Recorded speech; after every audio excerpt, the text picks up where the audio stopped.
السلام علیکم ناظرین و سامعین، آج ہم سیدہ خدیجۃ الکبریٰ رضی اللہ تعالی عنہا کی شخصیت اور مقام و مرتبہ پر بات کریں گے۔ جب نکاح ہوا تو حضور نبی اکرم صلی اللہ علیہ وآلہ وسلم کی عمر مبارک 25 سال تھی، اور اس عالمگیر انقلاب کا آغاز اور صدائے حق بلند کرنے کے لیے صرف 15 سال رہ گئے تھے، جس نے باطل کے ایوانوں میں زلزلہ برپا کرنا تھا اور دلوں پر پڑے ہوئے کفر و دلالت کے دوبیز پردوں کو عزم صداقت کے آہنی ہاتھوں سے تار تار کرنا تھا۔ اس آفاق گیر زبردست تحریک کے لیے ایک ایسے مخلص و وفادار اور وفا شعار ساتھی کی ضرورت تھی جو دل و جان سے ہم نوا ہو اور قدم قدم پر ڈھارس بندھائے، حوصلہ شکن اور نامساعد حالات میں عزائم کو متزلزل نہ ہونے دے اور اپنے پیار بھرے حوصلہ افزا بولوں سے دل کی تسکین کا سامان کرتا رہے۔ سو اس مقصد جلیل کے لیے قدرت نے سیدہ خدیجہ رضی اللہ تعالی عنہا کا انتخاب کیا۔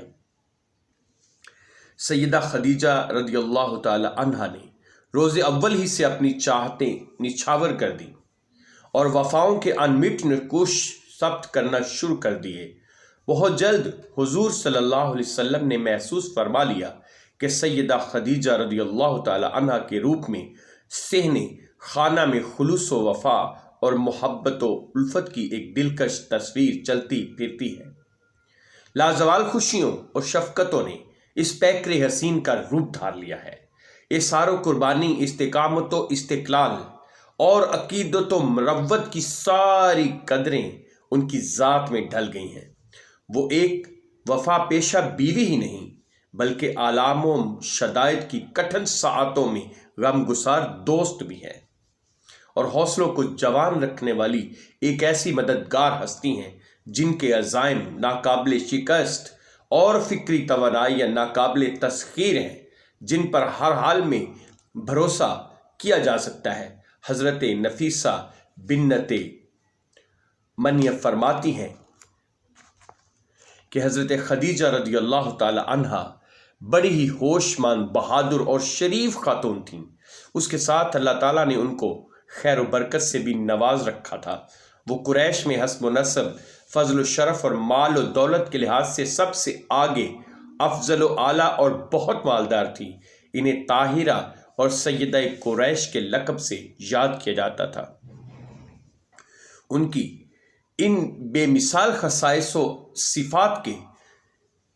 حضور نبی اکرم صلی اللہ علیہ وسلم کے قلب مبارک پر بہت سے اثرات مترتب ہوئے،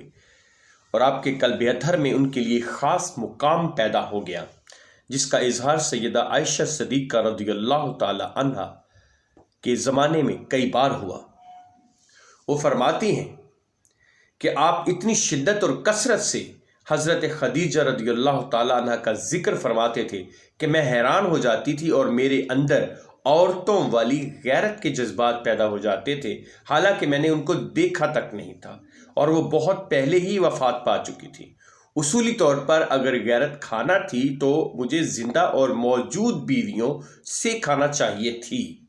مگر ان کے لیے میرے دل میں ایسی کوئی بات نہ تھی۔ وجہ یہ ہے کہ ان کا ذکر اس چاہت اور کثرت سے نہیں ہوتا تھا جو خدیجہ رضی اللہ تعالی عنہا کے لیے وقف تھا۔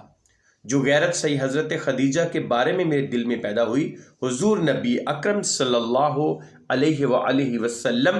کی کسی بیوی کے بارے میں پیدا نہیں ہوئی تھی، حالانکہ میں نے ان کو دیکھا بھی نہیں تھا، اور وجہ صرف یہ تھی کہ حضور نبی اکرم صلی اللہ علیہ وسلم ان کا ذکر بہت کثرت سے فرماتے تھے۔ یوں بھی ہوتا کہ میں حیرت و استعجاب کے عالم میں کہہ اٹھتی، حضور صلی اللہ علیہ وسلم آپ تو اس طرح ان کا ذکر فرماتے ہیں گویا دنیا میں خدیجہ کے سوا کوئی عورت ہے ہی نہیں۔ آپ صلی اللہ علیہ وسلم فرماتے، انہا کانت و کانت، ہاں عائشہ وہ واقع ہی ایسی تھی، یعنی میری محسنہ، مشفقہ، روزے دار اور عبادت گزار، حضرت علی رضی اللہ تعالی عنہ فرماتے ہیں، اپنے خلوص و ایثار اور شفقت و ایثار کی وجہ سے حضرت خدیجہ رضی اللہ تعالی عنہ کو جو روحانی مقام اور مرتبہ حاصل ہو چکا تھا، ایک دفعہ حضور صلی اللہ علیہ وسلم نے اس سے پردہ اٹھاتے ہوئے فرمایا، مریم اپنے دور کی خواتین میں سب سے افضل تھی اور خدیجہ رضی اللہ تعالی عنہ اس دور کی تمام خواتین میں سب سے افضل و بہتر ہے۔ ان کے جذبات خیر و صداقت اور جوش ایمان و ایقان کو کہاں تک پذیرائی نصیب ہوئی تھی اور بارگاہ خداوندی میں ان کی کیا شان اور قدر و منزلت پیدا ہو گئی تھی، حاصل ہو گئی تھی، اس کا اندازہ سیدنا ابو ہریرہ رضی اللہ تعالی عنہ سے مروی اس حدیث پاک سے لگایا جا سکتا ہے کہ آپ فرماتے ہیں، ایک مرتبہ حضرت جبرائیل امین رضی اللہ علیہ السلام حضور نبی اکرم صلی اللہ علیہ وآلہ وسلم کی بارگاہ میں حاضر ہوئے اور عرض کیا، یا رسول اللہ صلی اللہ علیہ وآلہ وسلم، یہ خدیجہ آ رہی ہیں، ان کے ہاتھ میں برتن ہے جس میں سالن، کھانا یا کوئی مشروب ہے، روایت احمد میں ہے وہ حلوہ بنا کر لا رہی ہیں۔ جب وہ تشریف لے آئیں تو آپ رب تعالیٰ کی طرف سے انہیں سلام فرما دیجئے اور میری طرف سے بھی، اور انہیں بشارت دیجئے کہ اللہ تعالیٰ آپ کو جنت میں نفیس موتی کا بنا ہوا ایک محل دے گا جس میں کوئی شور شرابہ نہیں ہوگا اور نہ ہی وہاں تھکاوٹ ہوگی۔ ذہن میں یہ سوال بھی ابھرتا ہے کہ محل کی یہ دو خصوصیات ہی کیوں بیان کی گئیں؟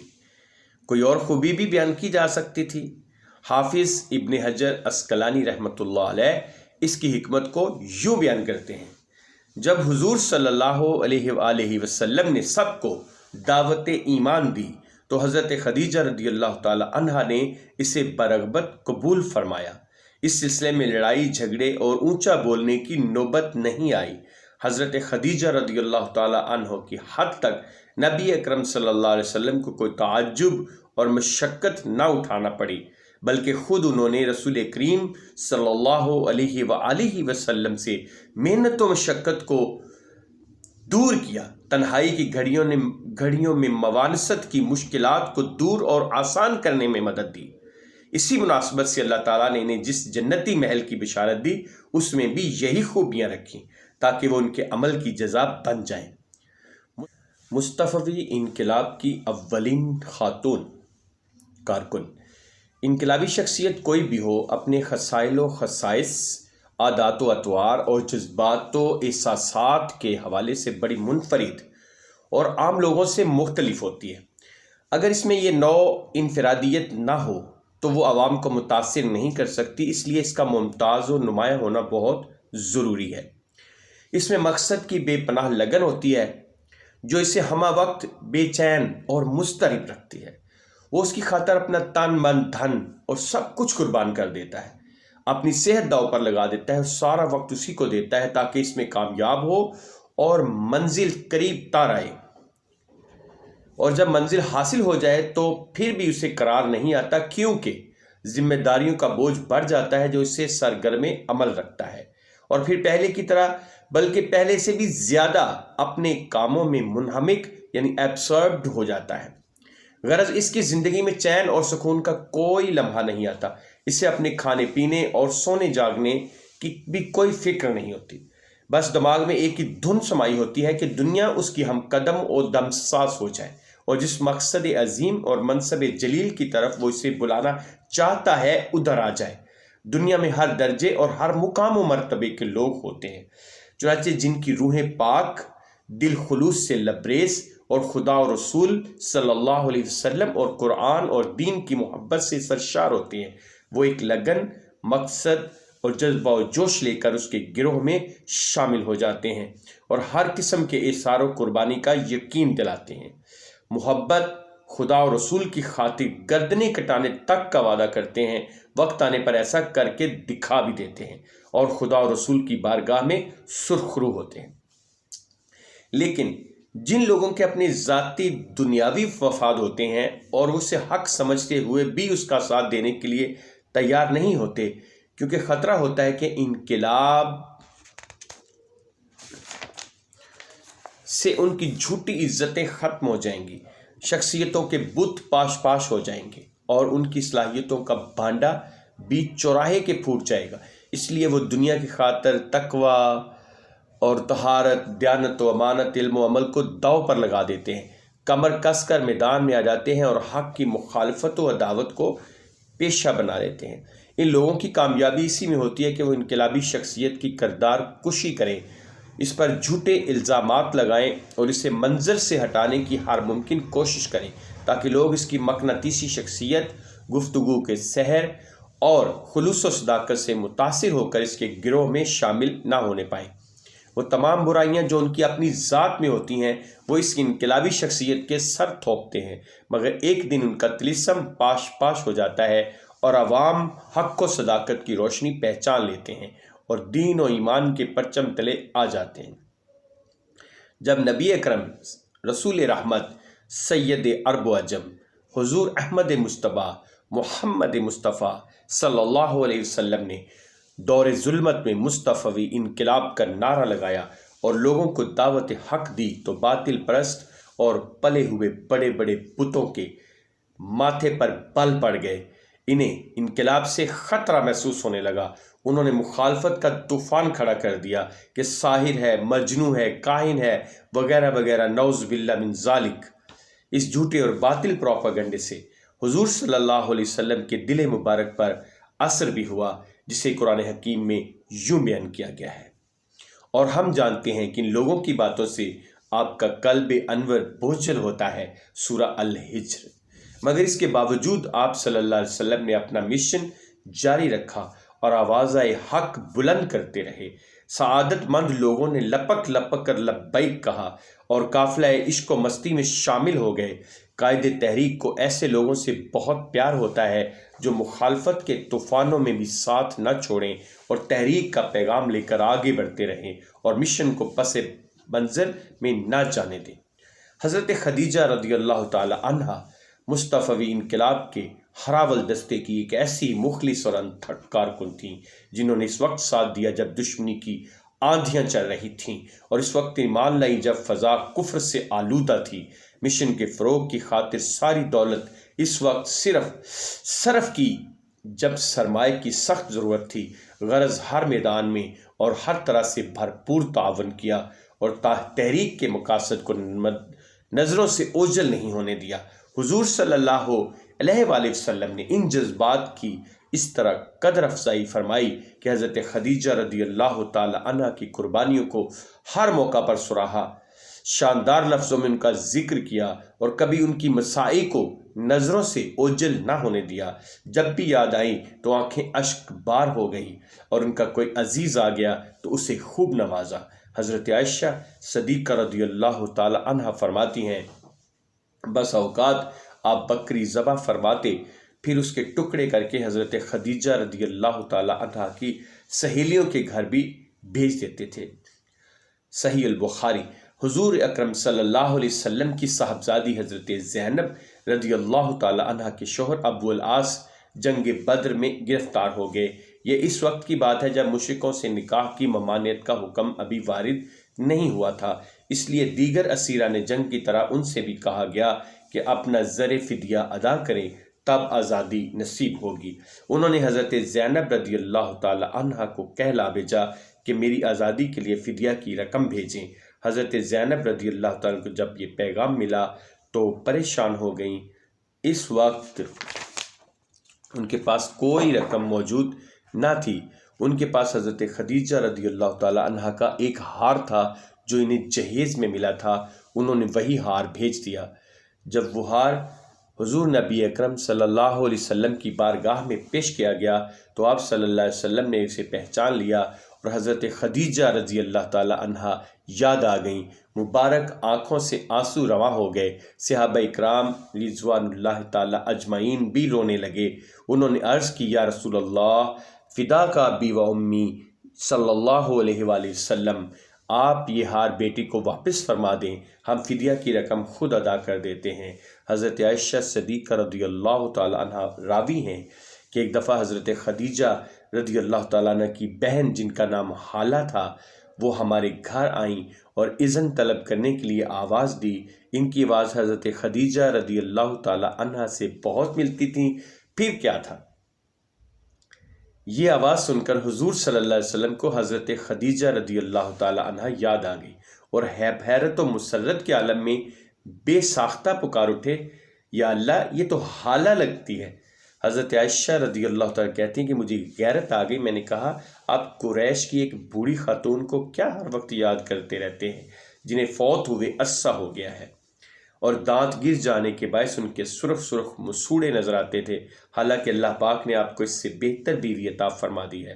مسند احمد بن حنبل کی روایت ہے کہ آپ صلی اللہ علیہ وسلم نے فرمایا، نہیں عائشہ، اللہ پاک نے مجھے ان سے بہتر کوئی بیوی نہیں دی۔ اور امام احمد کی روایت ہے، حضرت عائشہ رضی اللہ تعالیٰ نے کہا،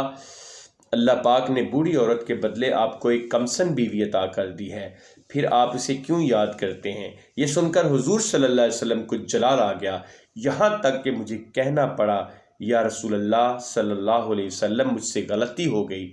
اللہ پاک کی قسم جس نے آپ کو حق کے ساتھ مبعوث فرمایا ہے، آئندہ میں ان کا ذکر اچھے لفظوں میں ہی کروں گی۔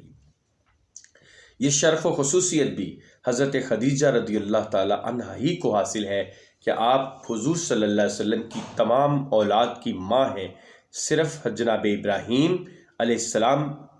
حضرت ماریہ قبطیہ رضی اللہ تعالی عنہا سے بطن مبارک سے تھے۔ ابن اسحاق کی ایک روایت ہے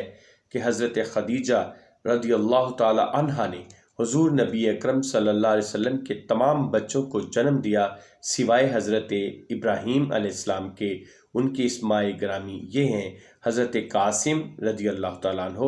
انہی کے نام پر حضور صلی اللہ علیہ وسلم کی کنیت ابو القاسم تھی، اور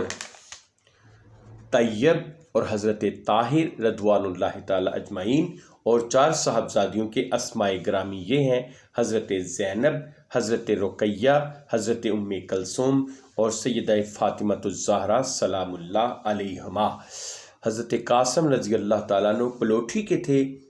بعض بعثت سے پہلے ان کی ولادت ہوئی تھی، پھر بعثت کے بعد ایک اور صاحبزادے پیدا ہوئے جن کا اسم گرامی عبداللہ رضی اللہ تعالیٰ عنہ رکھا گیا۔ اہل تحقیق کہتے ہیں کہ طیب و طاہر انہی کے 2 القاب تھے۔ سب سے پہلے بڑے صاحبزادے حضرت قاسم رضی اللہ تعالیٰ کا وصال ہوا، پھر بعد میں مکہ شریف ہی میں حضرت عبداللہ کا بھی انتقال ہو گیا۔ جب حضور نبی اکرم صلی اللہ علیہ وسلم کی نرینہ اولاد فوت ہو گئی تو یہی وہ موقع تھا جب عاص بن وائل سہمی کو پھبتی کسنے کا موقع مل گیا، اور اس نے منہ پھاڑ کر کہا، اب یہ ابتر ہو گئے ہیں، اولاد نرینہ نہیں رہی، اس لیے اب ان کا مشن جاری نہیں رہ سکے گا اور ان کے ساتھ وہ بھی ختم ہو جائے گا۔ اس کی یہ گستاخی کیسے گوارا کی جا سکتی تھی؟ قدرت کی طرف سے جواب دیا گیا، اے حبیب صلی اللہ علیہ وسلم، آپ کو ابتر اور نسل بریدہ کہتا ہے، ہم اس کی نسل کاٹ دیں گے، اسے ابتر بنا دیں گے، مگر تیرا ذکر قائم و دائم اور قیامت تک جاری رہے گا، تیری اولاد پھلے گی، پھولے گی اور آفاق میں پھیل جائے گی۔ چنانچہ ایسا ہی ہوا۔ انا شانیک هو الابتر، بے شک تیرا بدخواہ خود ابتر اور نسل بریدہ ہے۔ سیدہ خدیجہ رضی اللہ تعالی عنہا کا وصال مبارک۔ حضرت ابو طالب رضی اللہ تعالی عنہ کی وفات کو زیادہ دن نہیں گزرے تھے، اور یہ زخم ابھی ہرا ہی تھا کہ حضور صلی اللہ علیہ وآلہ وسلم کی غم گسار رفیقہ حیات حضرت خدیجۃ الکبریٰ رضی اللہ تعالی عنہا صدیقہ طاہرہ سلام اللہ علیہا بستر مرگ پر دراز ہو گئیں۔ حضور صلی اللہ علیہ وآلہ وسلم نے ساری توجہات ان کی طرف مبذول فرما دیں، زندگی کے اس عظیم، طویل اور آخری سفر کے خوشگوار ہونے کی نوید سنائی، ہر طرح سے تسلی دی، جنت سے انگور منگوا کر کھلائے، اور خصوصی رحمت اور خیر و برکت کی دعاؤں کا سایہ عطا فرمایا۔ وصال مبارک اور تجہیز و تکفین کے بعد جب لحد میں اتارنے کا وقت آیا تو سب سے پہلے اس میں خود اترے، اور اس کے بعد زندگی کی اس وفا شعار ساتھی کو آغوش لحد میں اتارا،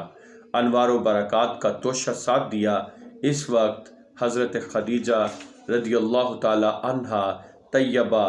طاہرہ کی عمر مبارک 65 سال تھی، ان پہ در پہ صدمات کی وجہ سے حضور صلی اللہ علیہ وسلم نے اس سال کو عام الحزن قرار دیا، یعنی حزن و ملال کا سال۔